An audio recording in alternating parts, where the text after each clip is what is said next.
పాడి పంటలు ఛానల్ వీక్షిస్తున్న రైతు సోదరులకు నా నమస్కారములు. నా పేరు ఎం విశాలాక్షి. ప్రధాన శాస్త్రవేత్తగా కీటక శాస్త్ర విభాగం ప్రాంతీయ వ్యవసాయ పరిశోధనా స్థానం అనకాపల్లిలో ఆచార్య ఎన్జీ రంగా అగ్రికల్చర్ యూనివర్సిటీలో పనిచేస్తున్నాను. ఈరోజు జీవ రసాయనాలు, చీడపీడల నివారణలో శిలీంధ్ర ఆధారిత జీవ రసాయనాలు గురించి చెప్పుకుందాము. శిలీంధ్ర ఆధారిత జీవ రసాయనాలలో చూసుకుంటే గనక ఒక 4 రకాలైనటువంటి శిలీంధ్ర జాతులను మనం ఉపయోగించుకోవచ్చు. ఇవి చెప్పుకుంటే మెటారైజియం అని, బెవేరియా అని, అలాగే వర్టిసీలియం, ఐసీరియా అనేటటువంటి శిలీంధ్ర జాతులు ఉన్నాయి. ఇవి కూడా పొడి రూపంలోను ద్రవ రూపంలోను కూడా తయారు చేస్తూ ఉంటారు. ఈ పురుగుల్ని ముఖ్యంగా ఆకు తొలిచే పురుగులనే కాకుండా ఈ శిలీంధ్ర రసాయనాలు అయితే గనక రసం పీల్చే పురుగులను కూడా సమర్థవంతంగా నిర్మూలిస్తూ ఉంటాయి. ఉదాహరణకు చెప్పుకుంటే గనక తొలిచే పురుగుల్లో చూసుకుంటే, వరిలో చూసుకుంటే గనక మనకి ఆకుముడతని, కాండం తొలిచే పురుగుకు కూడా బెవేరియా అనేటటువంటి శిలీంధ్రం బాగా సమర్థవంతంగా కంట్రోల్ చేస్తుంది.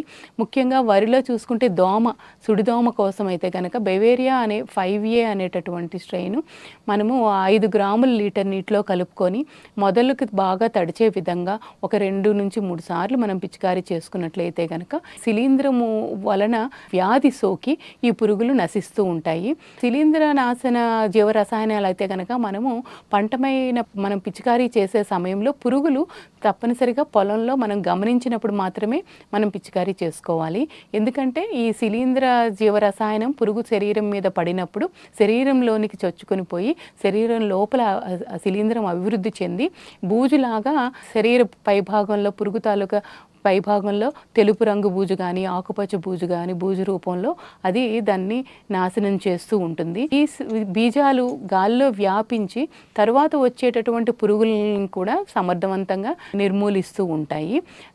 ఇవి మెటారైజియం అనే శిలీంధ్రం కూడా మనము ముఖ్యంగా మొక్కజొన్నలో కత్తెర పురుగు గురించి చెప్పుకుంటే కనుక దాన్ని నివారించుకోవడానికి మెటారైజియం ఎనేసోప్లియే NBIR స్ట్రెయిన్ MA35 అనే దానిని 5 గ్రాముల లీటర్ నీటిలో కలుపుకొని మనము వారం నుంచి 10 రోజుల వ్యవధిలో మనం మొక్కజొన్న విత్తిన 20 రోజుల నుంచి ఒక 3 దపాలు పిచికారీ చేసుకుంటే కనుక పురుగు మందులకు ప్రత్యామ్నాయంగా సమర్థవంతంగా మనము కంట్రోల్ చేసుకోవచ్చు. తర్వాత మనకి వరి మొక్కజొన్నతో పాటు మనకి ప్రధానంగా తోట పంటలైనటువంటి ఈ మధ్యకాలంలో కొబ్బరిలో తెల్లదోమ ఆశించి కూడా ఎక్కువగా మనకి నష్టం జరుగుతూ ఉంది. ఈ తెల్లదోమను నివారించుకోవడానికి, సర్పిలాకార తెల్లదోమను నివారించుకోవడానికి ఐసేరియా ఫ్యూమోసోరోసియా అనేటువంటి శిలీంధ్ర రసాయనం సమర్థవంతంగా పనిచేస్తుంది. దీనిని కూడా మనము 5 గ్రాముల లీటర్ నీటిలో కలుపుకొని స్టిక్కర్తో పాటు కలుపుకొని మనం కొబ్బరిలో ఒక 15 రోజుల వ్యవధిలో ఒక 2 సార్లు పిచికారీ చేసుకున్నట్లయితే కనుక ఈ తెల్లదోమని సమర్థవంతంగా మనం నిర్మూలించుకోవచ్చు.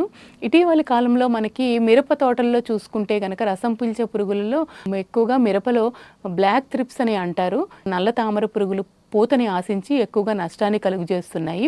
దీనిని నివారించుకోవడానికి కూడా మనకి శిలీంధ్ర జీవ రసాయనమైనటువంటి బెవేరియా బ్యాసియానా BB 5A అనేది 5 గ్రాముల లీటర్ నీటిలో కలుపుకొని ఒక 2 నుంచి 3 సార్లు పిచికారీ చేసుకున్నట్లయితే గనక, పూతను ఆశించే దశలో గమనించుకొని పిచికారీ చేసుకున్నట్లయితే గనక ఈ తామర పురుగులకి వ్యాధి సోకి నశిస్తూ ఉంటాయి. ఆ విధంగా మనము శిలీంధ్ర రసాయనాలను కూడా మనం బాగా ఉపయోగించుకోవచ్చు.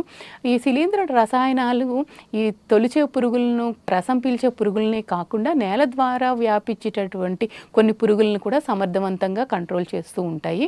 ముఖ్యంగా మనకి నేల ద్వారా ఆశించి పంటలు నష్టం చేసే పురుగుల్లో చెదలు ప్రధానమైనవి. అంతేకాకుండా వేరు పురుగు అన్నది కూడా మనకి ప్రధానమైనది. ఇది ముఖ్యంగా వేరుశెనగ కానీ, మనకి మొక్కజొన్న, అలాగే మనకి చెరుకులో ఎక్కువగా నష్టాన్ని కలుగజేస్తూ ఉంటుంది ఈ వేరు పురుగు.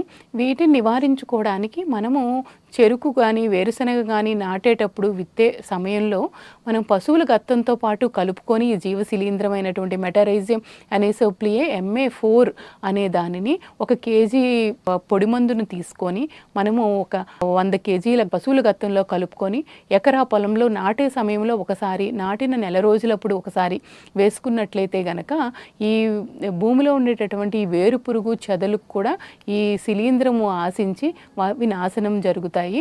ఆ రకంగా మనకి పంటలను కూడా సంరక్షిస్తూ ఉంటాయి.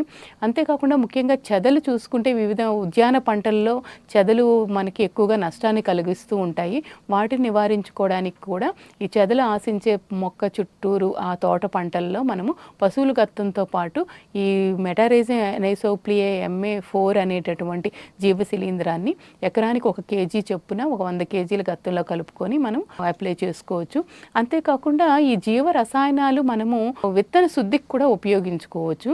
మనకి చెరుకు తోటలో చూసుకుంటే పీక పురుగు, కాండం తొలుచు పురుగు నివారణకు చెరుకు ముచ్చుకల్ని రసాయనిక మందునికి బదులుగా ఈ మెటారైజియం అనైసోప్లియే MA35 అనే దానిని 5 గ్రాముల లీటర్ నీటిలో కలుపుకొని ఒక రాత్రంతా మన చెరుకు ముచ్చులను మనం విత్తన శుద్ధి చేసుకొని మరుసటి రోజున మనము సాలలో నాటుకునేయడం వలన కూడా మనకి ఈ తొలి దశల్లో వచ్చేటటువంటి పీక పురుగుని సమర్థవంతంగా మనము నిర్మూలించుకోవచ్చు. నాకు ఈ అవకాశం ఇచ్చినటువంటి పాడి పంటల విభాగానికి నా ధన్యవాదాలు తెలియజేస్తున్నాను.